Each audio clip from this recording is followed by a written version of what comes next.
Hello, wonderful people. Once again, I welcome you to our channel. On today's episode, we're taking you down memory lane. This interview was held approximately 16 years ago. Dr. Martin Luther King was indeed an activist with a difference. The core of his work centered around the pursuit of equality and justice in a time where segregation was legitimized. His idea was to seek this through non-violence means. Of course, there were others with different ideas. He envisioned a beloved community where absolute love would thrive. Fortunately for me, I was able to meet Dr. Martin Luther King through the lens of a man who walked with him and now carrying forward his dream. I have a dream that one day this nation will rise up and live out the true meaning of its creed. Today, I'm indeed very, very glad to have as my guest a man who's made tremendous impact on society, nationally and internationally. And I'm talking about the one and only Dr. Bernard Lafayette Jr., all the way from the USA. Only when you have found something in life worth dying for, that's when you begin to live. You've been preaching non-violence all over the world. This is a good strategy, and how are people responding to it? Because when people are upset, they're not always wanting to be rational.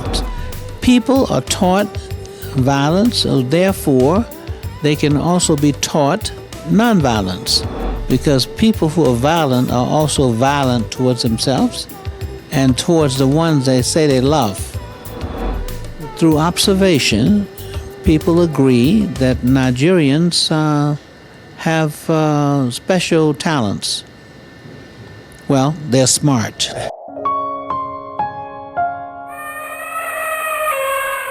Hello, sir, and welcome to our program. Thank you very much, Mega. Okay. It's delightful for me to be here with you. Okay. Sir, I know you have many titles. You're a civil rights movement activist, a minister, educator, lecturer, and authority on the strategy on nonviolent social change. Nonviolent social change is something you've been working a lot on. Tell me how this started for you. Well, it actually started when I was a student at the American Baptist College in Nashville, Tennessee. We were trained by a gentleman named James Lawson, Jr., who was working with the Fellowship of Reconciliation. Okay. He enrolled at Vanderbilt University Divinity School, and part of his responsibility for the Fellowship of Reconciliation was to conduct nonviolent training. And as a result of the nonviolence training, in 3 months, we applied what we learned from that workshop, and we desegregated the lunch counters in Nashville, Tennessee in 3 months. This was doing what was popularly known as a sit-in movement, because we sat at the lunch counters and to change their policies, because they would not allow blacks to sit down and eat. You could only take away. And yet the other counters you can buy in the department store, you can buy other places, there was no problem. But when it came to food, they would not allow us to share the seat with them, even though we could pay and we were customers, but we were denied that based on our race, our color of our skin. I mean, that couldn't have felt very good. But looking back at the time that this happened, I know society is a bit more liberal now. I know what sort of challenges did you face in being an activist back in those days? Well, back in those days, if you took leadership to try to bring about changes, you ran into many kind of confrontations.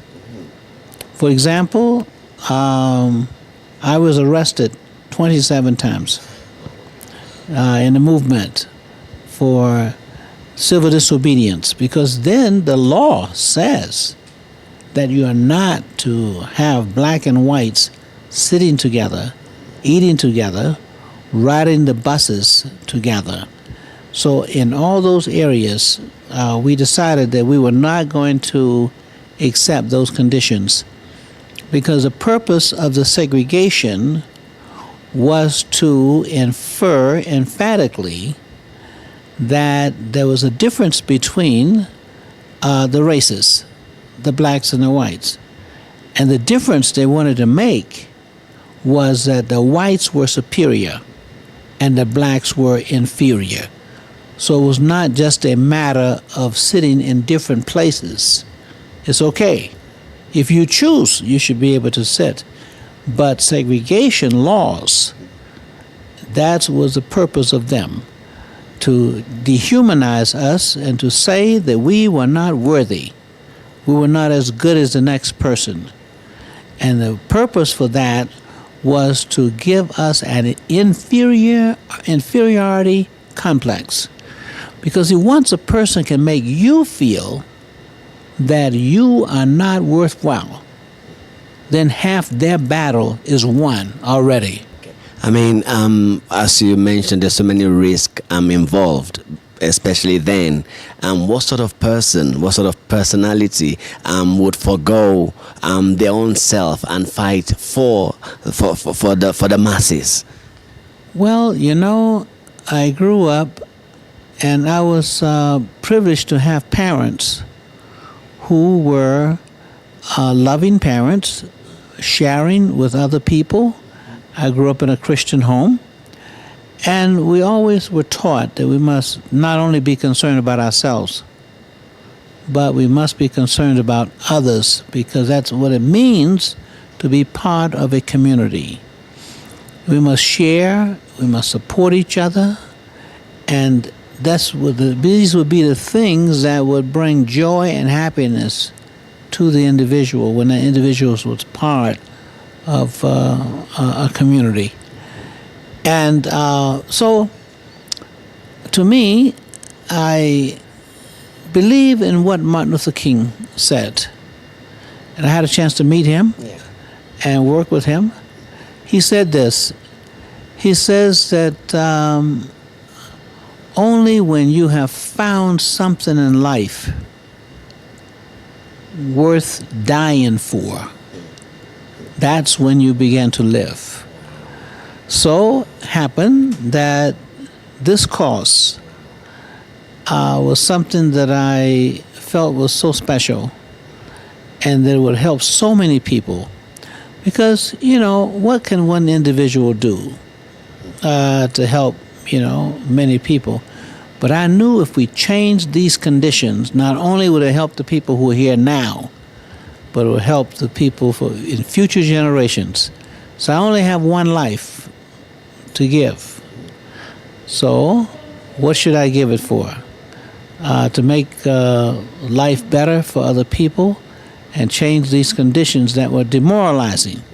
And you see, it also was immoral for the whites to think that they were better than us because they were black.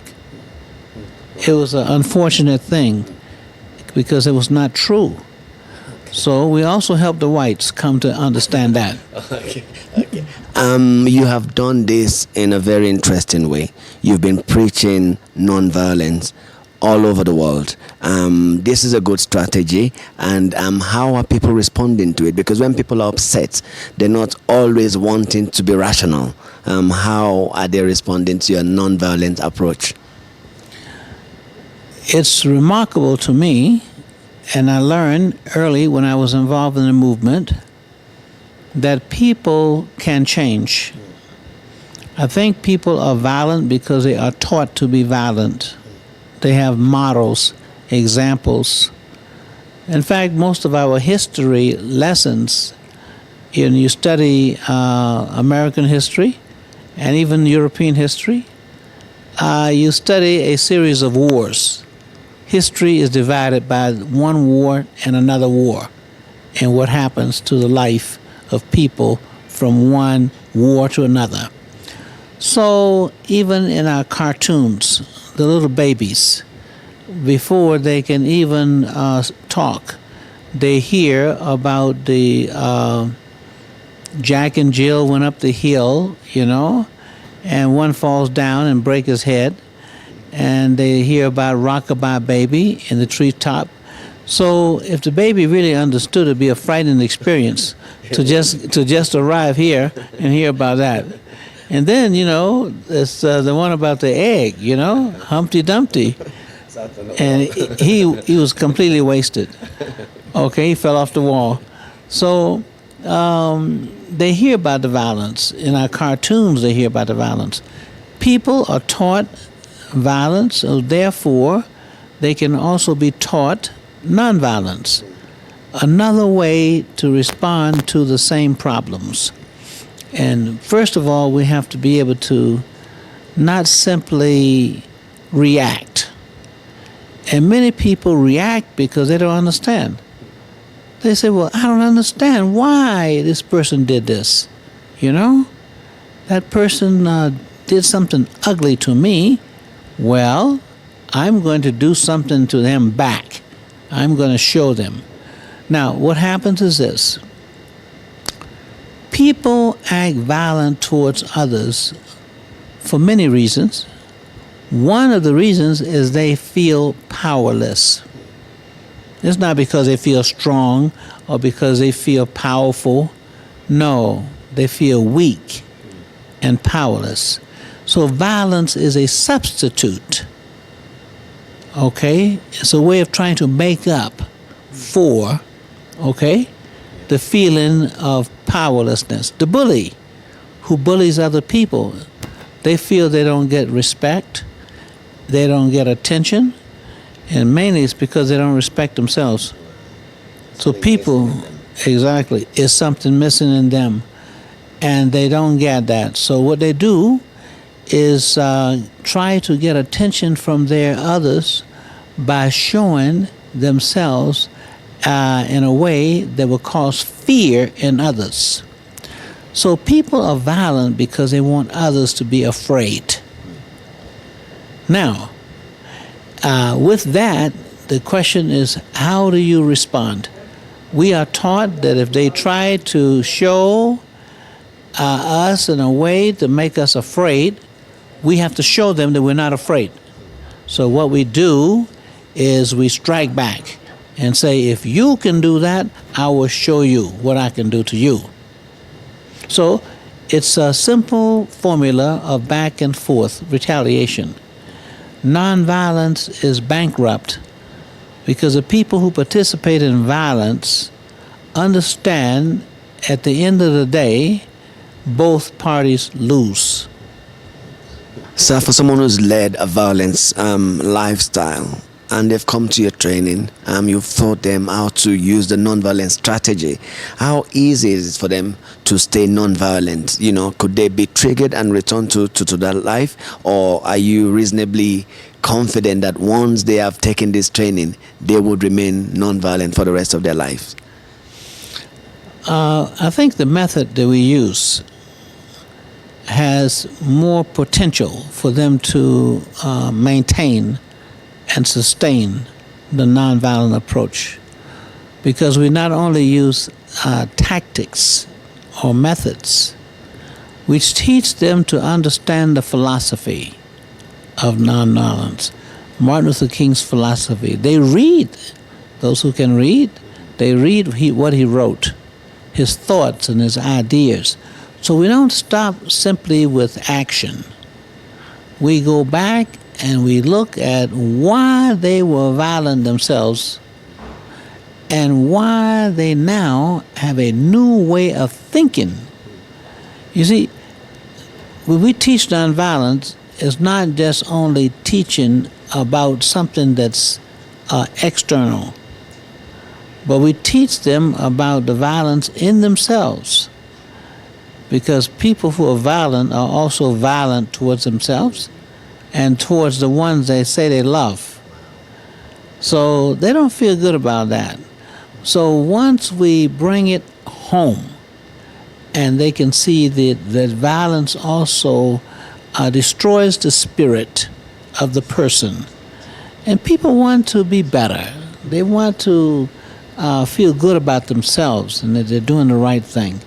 But more importantly, another important approach we use, in addition to the philosophy, we help them to become teachers. So we are training them not only to change themselves, but we are passing on to them the techniques and methodology of how they can use this now to train others. So it's not only giving them something, to change themselves. Changing their society. Yes, they give them a new task, a new job, okay, a new purpose in life.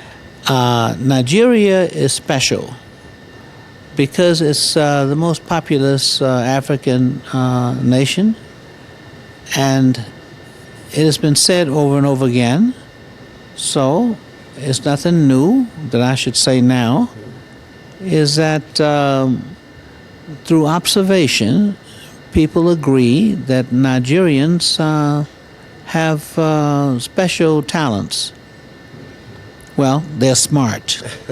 Okay? It's true. Okay? Wherever they go, and most often, Nigerians succeed. Whether they're doing good or whether they're up to no good. So it's true. So our idea then, if they could use that talent and that brain power, not only could they transform Nigeria, but they could be a model to the world. I think it would be it is now one of the most significant part of the work that I do. In fact, we say this is what we call the medical model.